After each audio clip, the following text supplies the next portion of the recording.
Hi, everybody. It's wonderful to be with one of my favorite people in the entire world, Chris Germer, who I've known for many, many years and been lucky enough to do individual and group consultation with, but also to be in one of his mindful self-compassion trainings and really take in those teachings deep in my heart. And it's an utter and complete pleasure to have you here and just to see your face again is delightful. Thank you, Deirdre. Also, Jack, we miss you in this area, Cambridge, Somerville, Massachusetts, USA. Different world, right? But we're here because we want to talk to you about developing self-compassion, compassion, and also fierce compassion. And you actually helped me on that in an early consultation I did with you. And you really let me know that being compassionate doesn't mean that we have to be soft and tender all the time, that there is a whole other form. And that was illuminating to me. I think it broke some of my my being a nice girl pattern. And so really leave it open to you to share with us. And then I know you're going to do a practice with us, which will be even better. Yeah, so you're mentioning fierce compassion. So Kristin Neff recently published a book called Fierce Compassion, which I highly recommend to anybody who's interested in this topic. But in essence, most people around the world think that compassion is something soft. The whole idea of self-compassion freaks people out because self makes people think of selfishness and compassion of weakness, you know. And actually, if you ask people, would you like to become more compassionate? They usually think, no, I'm compassionate enough, you know, I'm like too sensitive, that kind of thing. But they're very happy if other people would become more compassionate. Anyhow, so we can all stand to grow in compassion, and self-compassion is really the easiest way to become more compassionate to others. When we open to different parts of ourselves that have been, you know, banished, we also open to much more of humanity. So it's a really good thing for compassion for others. But regarding fierce compassion, this is especially important because compassion simply isn't always tender. Sometimes it's fierce. So for example, if a person is a firefighter and a building is burning, the most compassionate thing to do is to run in and try to save the person. And so we're not, you know, standing outside the building commiserating with the people inside the building. We run in and do something about it. And similarly with fierce self-compassion, you know, if you're inside the building and the building is burning, we have to summon up the courage and, you know, perhaps run through a wall of flames and get out. We don't, you know, necessarily have to tend to our hearts at that time. We need to act. So we could say that there's a kind of a yin and a yang of compassion. The yin side is about being with. So that means like comforting, soothing, reassuring, and validating. And we can do that for others, and we can do that for ourselves. But the yang side, the fierce side, is more about action in the world.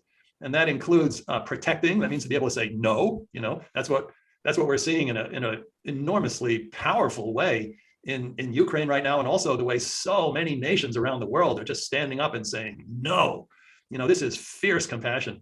And then the second part is providing. So protecting, providing, and encouraging are qualities of fierce compassion or yang compassion. So providing means to actually know what is needed for others and for ourselves, and then to the best of our ability to give it to ourselves. And then encouraging is an interesting one. So often we encourage ourselves with criticism, but with compassion, we're actually encouraging ourselves with kindness and encouragement. So many times we have to do things that are really difficult. You know, often the most compassionate thing to do is a difficult thing to do. Again, just thinking of Ukraine at this point, you know, there are just so many people in such terrible conditions right now. And frankly, even a lot of the Russian soldiers, they don't want to be there. They don't want to be doing. Everyone is in a terrible situation, you know. And so what does it take to get out? What does it take to stop this? You know, it requires a tremendous amount of courage and internal conviction as to what needs to happen.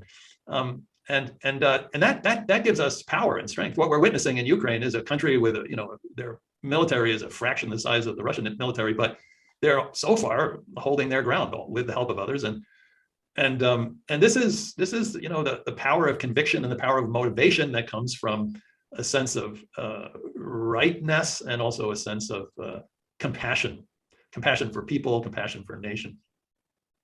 So the fierce side often in life is the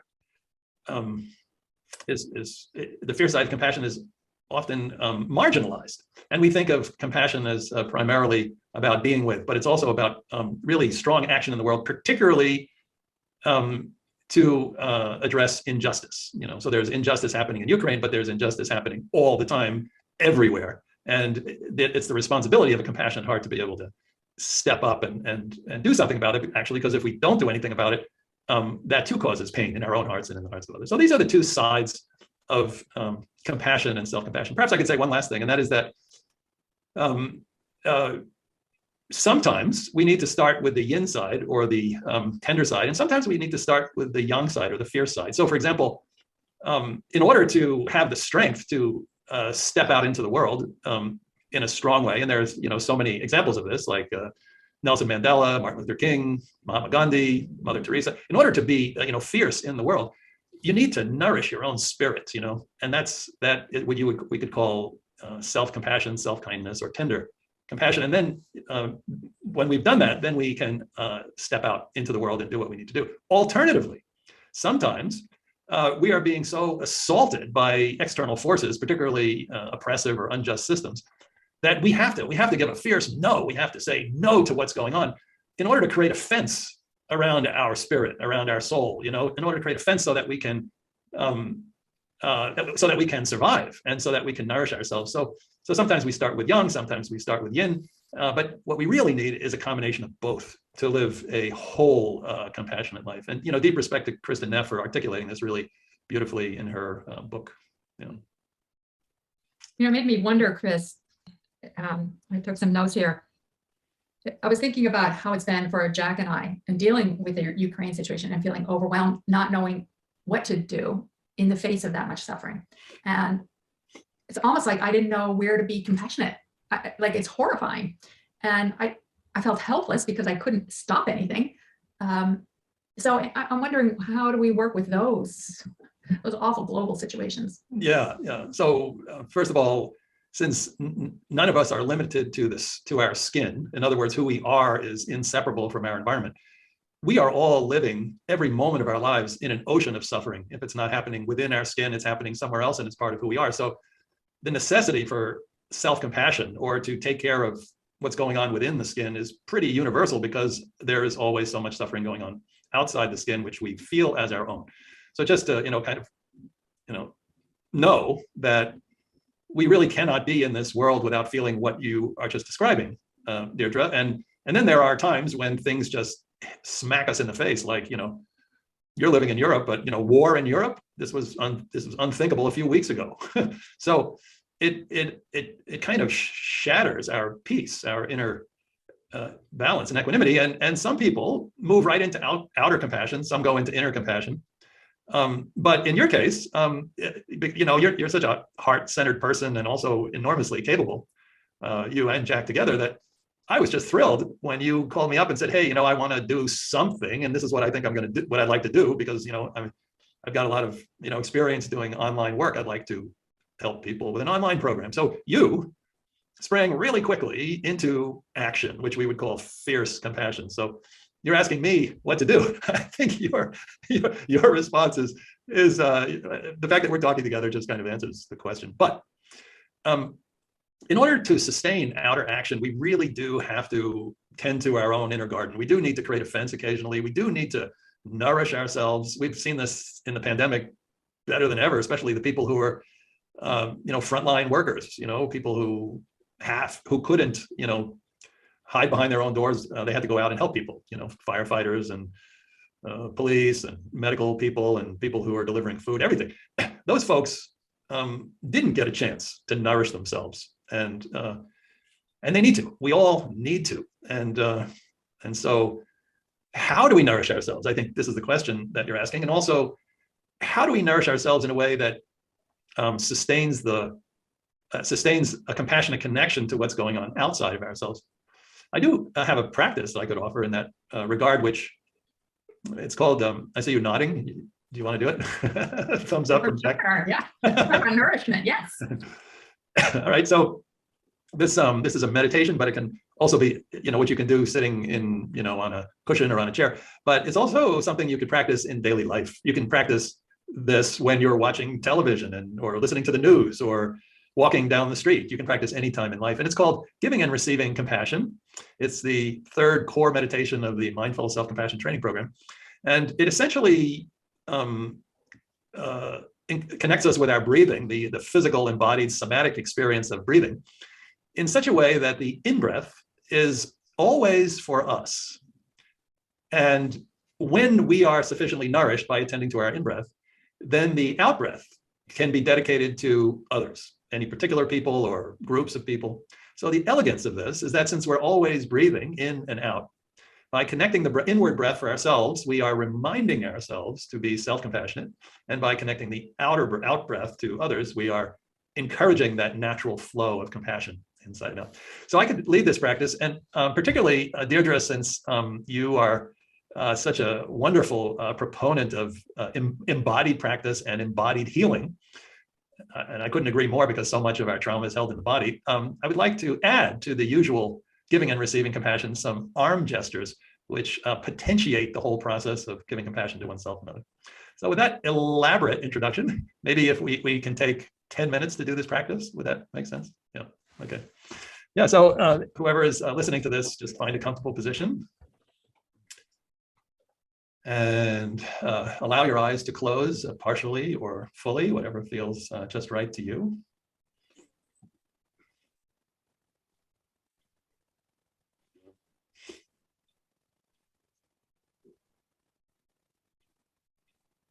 And then gradually bring your awareness to the physical sensation of breathing, of the body breathing. The experience of the body inhaling and the experience of the body exhaling.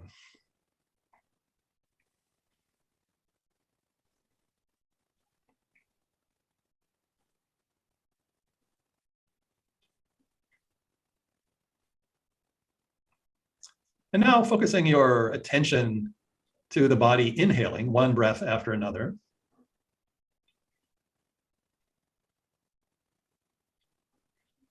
Let's notice how your body is subtly energized with every in-breath.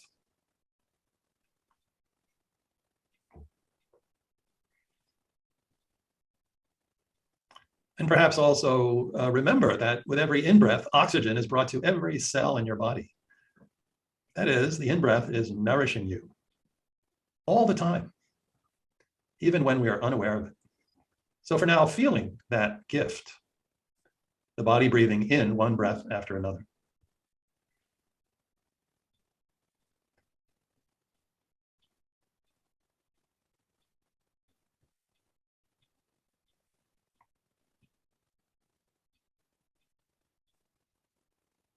And seeing as you do that, if you can allow, just for now, the in-breath to be for you, that it's a gift. And every time you breathe in, you can even breathe in, if you wish, some compassion or kindness or strength or courage. Using the in-breath as your guide, breathing in whatever you need, one breath after another.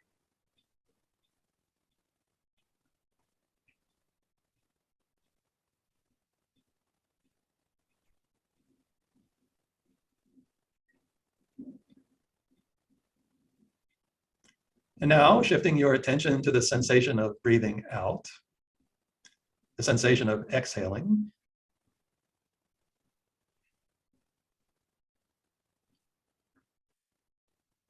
And taking a moment to notice how the body is subtly relaxing with every exhalation. This is physiology. Exhaling is parasympathetic. There is ease in every exhalation. So taking time to feel ease and well-being with every exhalation.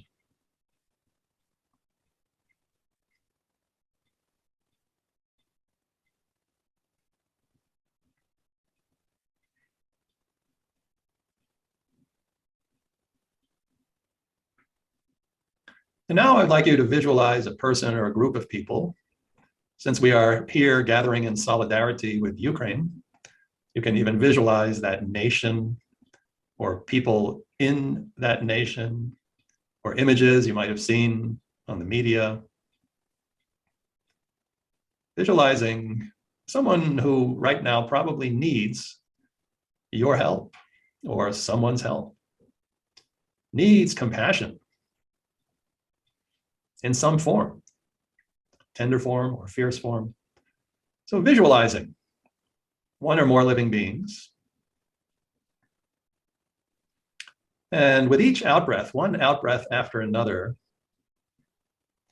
sending compassion in the form that you feel this person may need. What feels most natural to you? One breath after another. One exhale after another.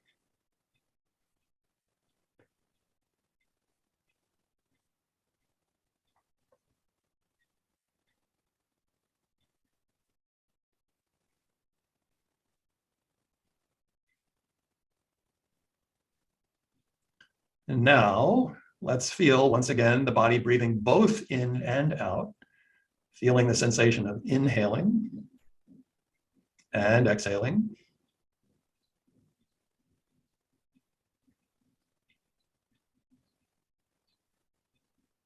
Perhaps even noticing the gentle rhythm of the body breathing in and out.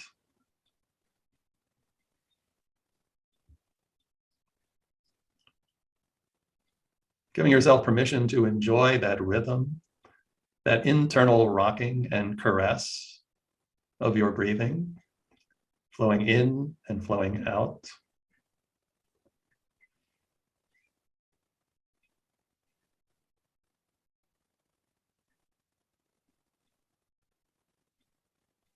Just like the ocean, as the ocean flows in and the ocean flows out. Even allowing yourself to be a part of that ocean, an ocean of compassion. Compassion flowing in, compassion flowing out. In for me and out for you. Feeling your own physical body and allowing the in-breath to be for yourself. And clearly visualizing somebody who needs kindness and compassion and letting the out-breath be for that being or beings.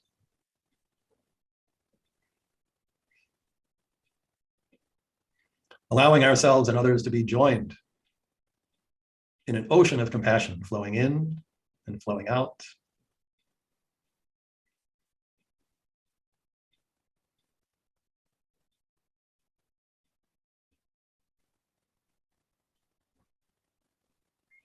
And now, if you like, adding some arm gestures, keeping your eyes closed, perhaps putting your hand over your heart, your hands over your heart, feeling your own physical body.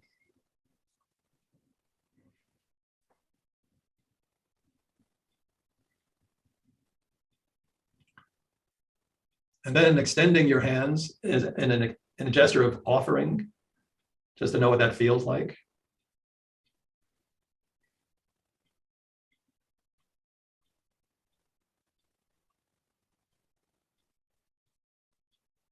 And now very slowly in a way that feels just right, allowing your hands to follow your breathing.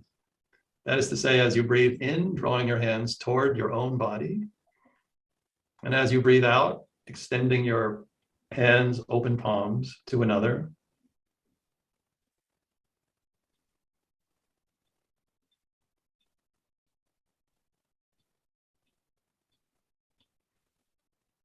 Allowing it to be very natural, even just very small gestures.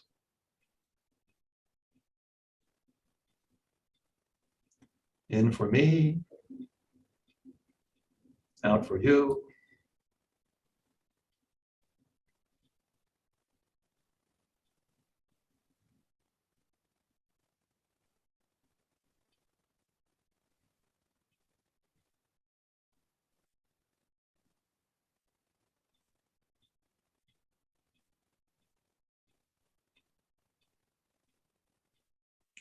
And now seeing if you can find just the right balance for yourself.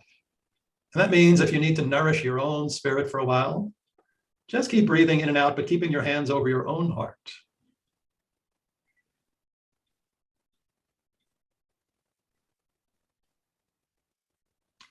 Tending to your own precious heart as long as you need.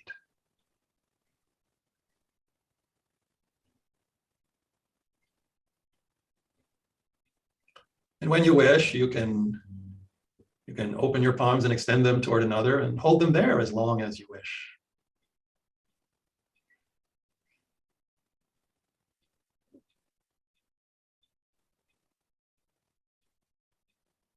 And then when it feels right, returning to your own heart.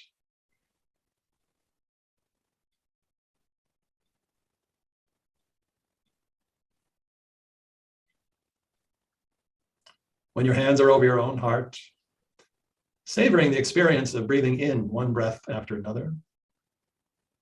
When your hands are extended, savoring the experience of breathing out one breath after another.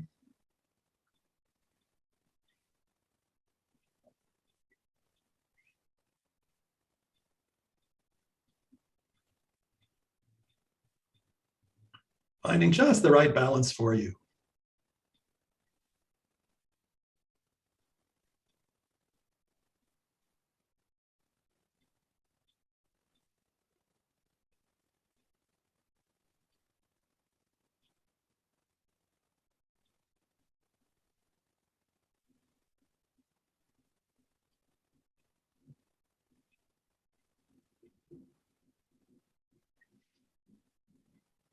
Compassion flowing in, compassion flowing out.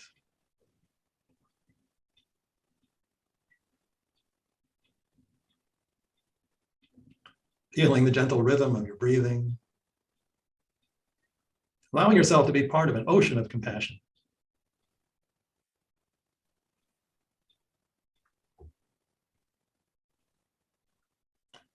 Compassion nourishing you as much as you need, whenever you need it.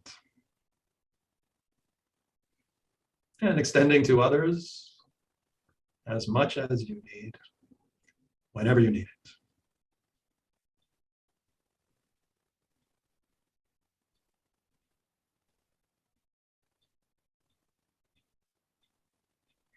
And now beginning to slowly release this practice. Allowing yourself to rest inside your own body. Allowing yourself to rest in the midst of physical sensation, in the midst of emotion, in the midst of thinking, just being there. And perhaps before you open your eyes, even taking a moment to reflect on that practice. What was that like for me? What did I notice? What did I feel? Is there some aspect of this practice that I might like to bring into my daily life? When I hear the news,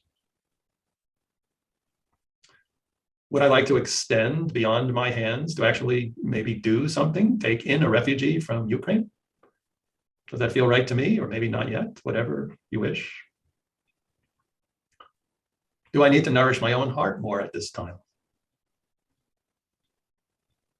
How is that practice for you? What would you like to bring into this world? And before we close, seeing if you can allow your experience of this practice to have been exactly as it was. In every detail, allowing it to have been just as it was. And allowing yourself in this moment to be just as you are, fully human, just like this. And then when you're ready to slowly and gently open your eyes.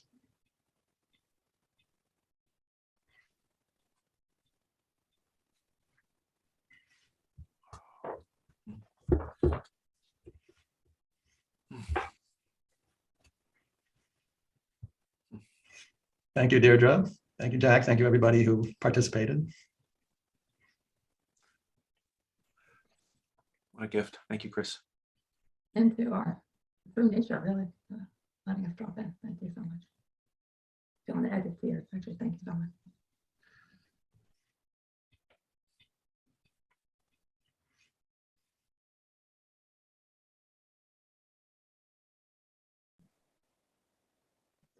We are so lucky to be here with Russell Koltz, who's a professor at Eastern Washington University in the US, but more importantly, he is a long-term practitioner and teacher and trainer of compassion-focused therapy. One of his books, which everybody might be interested in, is a book he wrote with a Buddhist nun called An Open-Hearted Life, Transformative Methods for Compassionate Living. And frankly, right now, we need transformative methods. So I thought we could talk about that. We could talk about hopelessness, helplessness, channeling instead of imploding, moving toward compassionate action, and just get your wisdom, Russell. We need you. We need you. Well, thank you. It's an honor. It's an honor to be invited to speak with you, Deirdre. So thanks. So go right ahead, dive in, give us your thoughts. Sounds good. I mean, I'll speak, but if there are any questions or things that come up for you that you'd like to, I haven't talked about or that you'd like to hear more about, please feel free. So, as with probably, many people, I've been struggling somewhat lately. This is the things that are going on in the world and Ukraine. They're really hard. And I think it's important to recognize that the context in which they're happening is a context that's already been really difficult for a lot of people. We're going on, 2+ years of pandemic. While it's not true everywhere in the United States, we're about 5 or 6 years into some serious political turmoil as well. That is all, and all that interacts together. So it makes all of it more difficult. So in terms of how we've coped with the pandemic, it's become politicized. So instead of everyone sort of coming together and saying, okay, here's what we're going to do, you end up with, protests about vaccine and mask mandates and lots of things. So I think a lot of people, I know for me, I've had some really rough days, and I think a lot of people have too. And so I want to talk a little bit about how to work with that, and share a little bit of my thoughts and a little bit about how I've kind of been working with it myself. I think the first thing that's really important, if we talk about what compassion is, right, in CFT and other traditions, it's really about, it begins with recognizing suffering, right, with being sensitive to suffering and struggle and difficulty. And I think it's important to remember that, right? I think it's easy with our clients, but I think it's even easier with ourselves to skip past that and go to, well, what's going to help? And we do this because this is uncomfortable. This feels helpless. This feels hopeless. This feels heartbreaking. I do a lot of crying in the car, when I'm driving to work or I'm driving home, and I can just sort of be by myself and maybe there's some music playing. I just let the weight of it hit. And I think it's important to recognize that suffering in ourselves, to actually pause and to try and let go of the thought process. That it's so easy to see that, God, I feel really hopeless. I feel really heartbroken. I feel, all this stuff, and to experience that as that's something that's wrong, or that's something that's bad. A lot of times we conflate uncomfortable with bad or wrong or not okay or something, even though we know, as mental health providers, okay, I kind of know that's not helpful intellectually, but it's uncomfortable, right? We don't want to embrace it because it's uncomfortable. Heartbreak isn't fun. But I think that, working with it begins by acknowledging it and going, wow, yeah, this really hurts. This is really hard for me. And to accept that. And the reason I think the acceptance piece is so important, I think it's very easy to invalidate our own emotional experience, particularly when we can see that there are other people who have it so much worse. I think it's, I found myself at different times going, gosh, this situation in Ukraine is really tearing me up. And then thinking, what right do I have, to be this upset? Because, look at these poor Ukrainian people. Look at the Russian people who are being hit by the implications of these sanctions, who they didn't even know that their country was invading Ukraine. And, they certainly weren't supportive of it, the Ukrainian people who are having to leave everything behind. So it was easy for me to compare myself to them and go, well, what right do I have even to be upset about this? I've experienced some of that with the pandemic too. Occasionally that voice creeps in because although, in some ways people say we're all in the same boat, we're not all in the same boat. We're all in the same storm, right? Some of us are, some of us in yacht. Well, it's not mine. It's a meme off the internet. So, I wish I could claim, but we're all in the same storm. But some of us are in yachts, and some of us are in canoes, and some of us are, holding desperately on to sticks that barely keep our noses above water. And so, I'm someone who, at the very least, I'm in a pretty sturdy boat, and so I've had that too. All these people are suffering, so it's easy to judge our own suffering and as being maybe invalid or less worthy. And I think that that's not helpful, right? I think we need to start by just acknowledging, well, this is what I'm feeling. This is the suffering. I think that's where compassion starts, not evaluating, judging, categorizing the suffering, but just acknowledging I'm really struggling right now. This is really hard. I'm having a hard time. And then maybe getting curious about what that's about before we try to fix it. And I think that's important. Before you started the recording, we were talking a little bit about motivation. And I think particularly when we're dealing with these sort of ongoing problems, and there's not, a pandemic, a war, there's not a whole lot you and I can do in an immediate sense to impact any of that. And there's a clear expectation that it'll continue probably for a while. What that probably means is that our suffering is going to continue for a while too. The difficult feelings we have in relation to it are probably going to wax and wane, and we'll have, it'll differ across time, but it's probably not going to go away. I think that there's also, in addition to the temptation to sort of evaluate what we're feeling, there's a temptation to feel like, well, I just need to find the thing that's going to make it so I'm not uncomfortable anymore. I just need to find the strategy. I need to find the technique. I need to find the meditation. I need to find the practice, whatever it is that's going to transform the suffering to something else. And so I can be blissful in the midst of the storm. And, maybe the people have figured out a way to do that. I sure haven't. It seems to me that it's about acknowledging what we're feeling and recognizing that suffering that we're feeling, it's occurring because, there's a part of us that cares really deeply about what happens to people in the world, about the people who are suffering in Ukraine, about the people who have lost family members because of the pandemic. There's a part of us. I think that the heartbreak is part of what happens when you have that compassionate motivation. If you're someone who you care and you care about other people, that doesn't happen when it's convenient. It doesn't just happen when it's easy or when it's good. It happens, and maybe is more important in the face of tragedy. So if we can recognize that suffering or that difficulty we're feeling, it isn't something, again, it's not something that's wrong. It's something that's right with us. It's happening to the extent that we've connected with this ability to feel real compassion with people who are suffering. And so maybe instead of the question we're asking being, how do I get rid of this? Or even how do I manage and contain it? Although obviously that'll be part of it.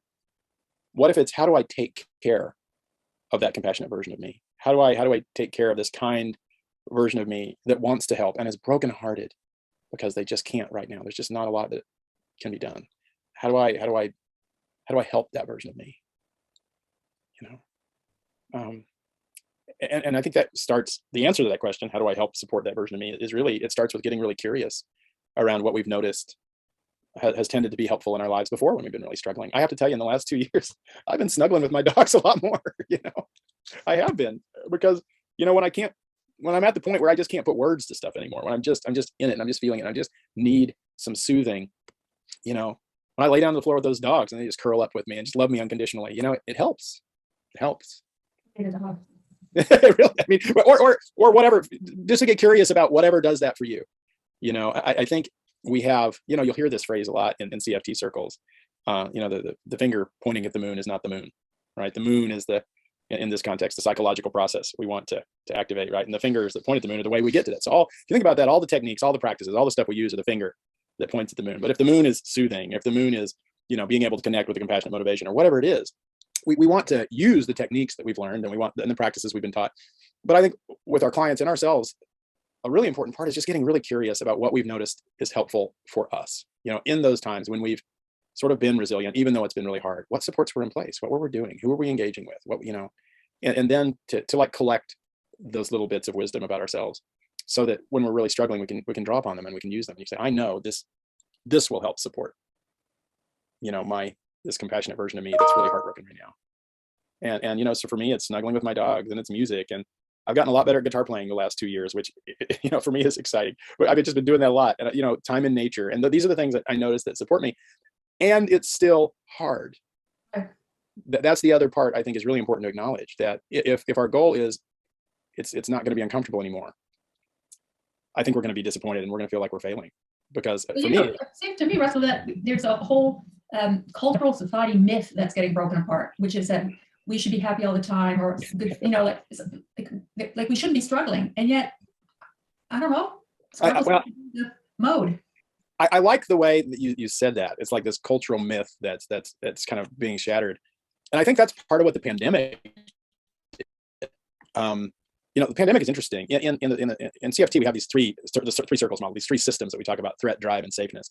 And I think that clearly with the pandemic and with everything that's now happening now, there's a lot of threat going on. But I think the other thing that's really happened is that the pandemic, for a lot of us, those of us who are being careful anyway. I live in Eastern Washington, so half the people have really been very careful around the pandemic, and half of the people you wouldn't even know anything was happening. But for those of us who are being careful, not only is the threat there, but a lot of the drive opportunities have been removed. Not the drive opportunities like working toward my career, but the little things we do that make life fun and interesting and engaging. So, I really like going out to lunch and having a meal at a restaurant. Well, I haven't done that. And I think the other day I went and got some pho for lunch at this restaurant because our numbers were really low. And that's the first time I'd done that for 2 years.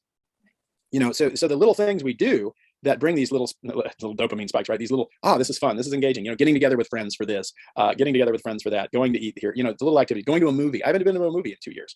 right? And so, that if you look at depression, that's one of the things we see in depression. It's not just that threat is up, it's that, the frequency in which they engage in stuff that lifts them up is way low.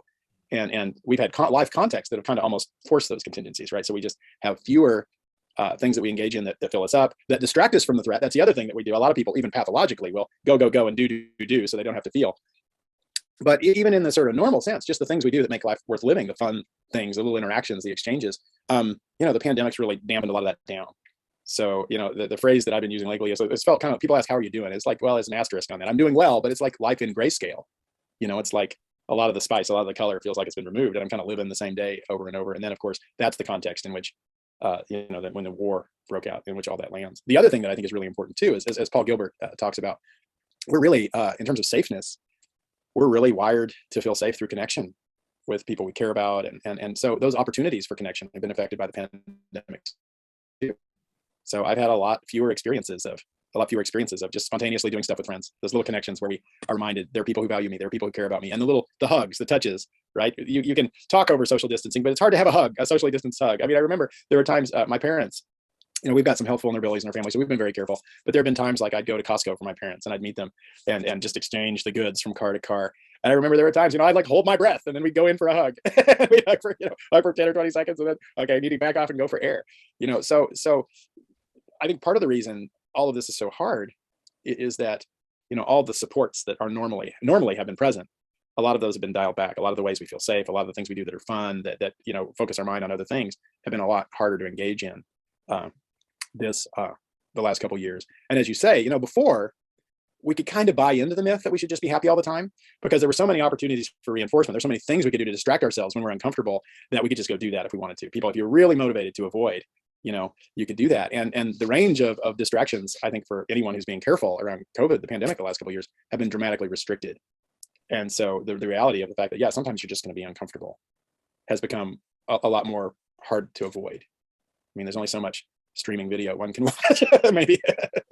True. Although I've been testing that hypothesis. We're in your subgroup, Russell. Yeah. So I don't know if any of that makes sense or feels Well, helpful. it also, I've been sitting with a lot, because so many of the people that we work with in our coaching groups and our courses are more permeable. They're on the more sensitive side. They're less armored in psychologically or physically. And so it seeps in harder. And then once it seeps in, I don't think we've learned the psychological buffer zone of, I don't want to say pushing it out, but maybe naming it the way you've been talking about, accepting that it's true, but also saying this isn't mine. This is, I have to take it on. Yeah, and maybe, I guess, what the interesting thing about like psychological processes is that the nuance can make a big difference. So, for example, we know that in CBT, like if you have a thought and you label it maladaptive and you argue with that thought, which is kind of a traditional kind of model, that actually that's not very helpful. We've discovered over the years that research has shown that actually trying to argue with an unhelpful thought kind of strengthens it, because you're treating it like it's something that's real. At least that's the theoretical explanation. But so in CFT, we do thought work a little differently. We say, okay, let's just mindfully notice the unhelpful thought, see if we can disengage with it, and then think, well, what would my compassionate self have to say? So we're generating a helpful thought, but it's not arguing with the original one. It's just asking what would be helpful, what would I do here? And I think that nuance is important. So when you talk about the buffer zone, I think actually being able to build in buffers to be able to kind of boundary our lives in such a way that we're not constantly kind of raw in terms of our exposure to the stressors, I think that is important. But I think the way we approach that is important too. So I think if we approach that process by saying, I can't handle it, I have to push it away, I have to pull back from it, that I think in some ways is unhelpful, in the same way that I was talking about the thought work a moment ago. On the other hand, I think what was more helpful, at least in my experience, is to ask the question, how can I take care of this loving, compassionate, vulnerable part of me? And from that perspective of how can I take care of her or him or them, well, part of the problem is that I'm really sensitive, and this constant exposure to this difficult stuff is really wearing me down. So what advice would my compassionate self have to say to that vulnerable part of me? Well, maybe not listen. I tend to listen to the news. I have CNN, I have satellite radio in my car, so I tend to listen to the news on the way to work and back. So I don't watch it at TV, or I don't watch it at home. I don't watch it on television. So that de facto puts a time limit on it, right? And yesterday I'm riding along, and it's the same stuff that I'm hearing, and I thought, well, maybe today I'll just listen to music instead. Maybe I don't need the news today. There's no new information that I need. But that wasn't in the spirit of how do I push it away? How do I get rid of the thing that I can't take? It was, how do I take care of me? How do I take care of that kind of heartbroken, vulnerable part of me that is really, in some sense, maybe being traumatized by this constant exposure to this stuff. So I think building a buffer is important, but I think if we can do that with the motivation to take care of the part of ourselves that's struggling versus from a sort of a threat orientation of how do I just shut it out? That's so great, Russell. So just say, so what I hear in some ways is that the buffer might then put the pause in there. Like we just pause the breath, pause experience, but then amplify the compassion itself, the wish for more compassionate experience, which by just that vectoring decreases some of the threat because we're not actively engaging in the threat. So then we're more actively putting our energy and focus on what might build more compassionate experience inside. Yeah. My colleagues who do acceptance and commitment therapy talk about toward moves and away moves. And I think that there's some of that in it too. And it only with a much more focus on compassion. So the idea is rather than what am I going to try, can I not tolerate? What am I going to try and cut off? We want to connect with, as Paul says, compassion is motivation. We want to connect with that caregiving motivation and ask what would be helpful, And for me yesterday, it was helpful to listen to music. And it wasn't about how do I shut out the news. It was how do I bring something into my life that's going to support my ability to kind of work with all this stuff. But again, I think it's important. Go ahead. Please. I was just going to say, again, I think it's important to recognize that, those aren't fixes. They're ways of supporting ourselves as we work with a really difficult time. I think at this point in history, if we're looking for something we're just going to get back to being happy all the time. Number one, I was never happy all the time. And and I don't think any of us really were, right? I think, as you say, that's a myth. But if this idea that, there's some magical thing I can do that just, I won't be bothered by it. I don't think that's real. I don't think it's realistic. And if it was, would you want to do it? Would you want to be someone who wasn't bothered by the suffering happening in Ukraine? Is that really what anyone would want? I wouldn't, because that would transform me fundamentally into a version of me I don't want to be. I find it very powerful, Russell. This you used the word curiosity a couple of times. This notion of being curious about that compassionate side and nurturing it. And it's also interesting that it's not, one's curiosity about that does not equate to not being curious. For example, to not listen to the news on a given trip to work, it doesn't mean you're not curious about what's happening there and want to continue sort of being invested. It just means you're titrating your experience with that so that you can be curious with your own compassionate parts in a different way. So I think that's a really powerful message. Thank you. I think you captured it really, really nicely there. I mean, I think it is. It's about, what's going to be helpful in supporting this compassionate version of me right now, right? What's going to be helpful. And again, you may have noticed when I decided I'm not going to listen to the news, it was after listening to it for a little bit, going, okay, there's no new information here. There's nothing I'm going to learn that I need to know that I didn't know before. So maybe this would be helpful. And today, when I get in the car in about 20 minutes, I'm going to turn on CNN or whatever, and I'm going to listen to it, hopefully for like 5 minutes before I change it to music, because I don't anticipate much is going to be different today. But I think you're right. It's about supporting ourselves in this ongoing way without building in patterns of avoidance, without constructing these sort of boundaries in our lives. And I think that's an important one, because if we look at many major forms of ongoing emotional disturbance, the bedrock of those disturbances is avoidance. It's the establishing of avoidant tendencies in our lives to try and keep ourselves comfortable. And then you've got to work to dismantle those. So if we can, not construct them in the first place, I think that can be helpful. And I guess one thing, anyone who sees this, the one thing I want you to take away is if you're really torn up right now, if you're really having a hard time, if you're struggling, if you feel hopeless, helpless, all that stuff, you're not broken. There's nothing wrong with you. That's your beautiful heart who's looking at everything that's happening in the world and realizes that it's not okay. And it's not okay. And we need people in the world. We need compassionate people to recognize that and to keep asking the question, what can we do about this as a person, as a town, as a nation, as a people, So I think that's the thing I want people, and to take care of that part of you that cares, to nurture it. I know I'm just saying the same thing over and over, but I think it That was so beautiful, and it's so poignant, and I think it's actually the perfect place, the perfect takeaway for all of us. Yeah. Thank you for encapsulating that in that one message and speaking directly to the people who are watching or listening to this, Russell. Very much appreciate that. Thanks.